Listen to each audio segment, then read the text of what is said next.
Sometimes God reveals us in your dreams of your life.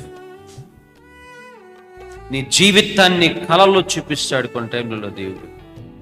Even నీ పాపాన్ని కూడా చూపిస్తాడు, మర్చిపోకు. నువ్వు చేసింది ఒకసారి నీ యొక్క పిక్చర్ని అట్లా తీసుకొస్తాడు నీ కంటి ముందు. అది అర్థమేం తెలిసిన, నేను గద్దిస్తున్నాడని అర్థం. ఒకవేళ నీ జీవితంలో ఏదో ఒక తీర్పు తెచ్చినప్పుడు కలలో చెప్తాడు దేవుడు నీకు. కొన్నిళ్ళు దేవుడితో వాక్యంతో మాట్లాడతాడు, కొన్నిళ్ళు కళలతో మాట్లాడతాడు, కొన్నిళ్ళు దర్శనాలతో మాట్లాడతాడు. ఆమేన్.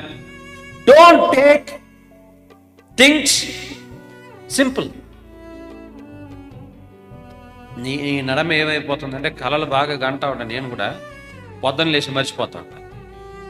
మరలా కూర్చొని ఏం కలగన్నాను రా యోచన చేస్తే ఆ కళ కూడా రానంటుంది బయటికి. కళలు మర్చిపోకూడదండి, కొన్నిళ్ళు ఇంపార్టెంట్ కళలు మర్చిపోకూడదు బైబిల్.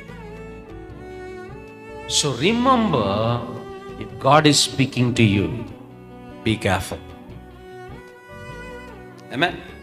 కానీ ఒకటి జ్ఞాపకం పెట్టుకోండి, నువ్వు చింతాక్రాంతుడు అయినప్పుడు, నువ్వు కృంగిపోయినప్పుడు, నీ జీవితంలో నీ యొక్క మనస్సు చాలా డిప్రెషన్ గా ఉన్నప్పుడు నీ నిరీక్షణ దేవుడు మాత్రమే.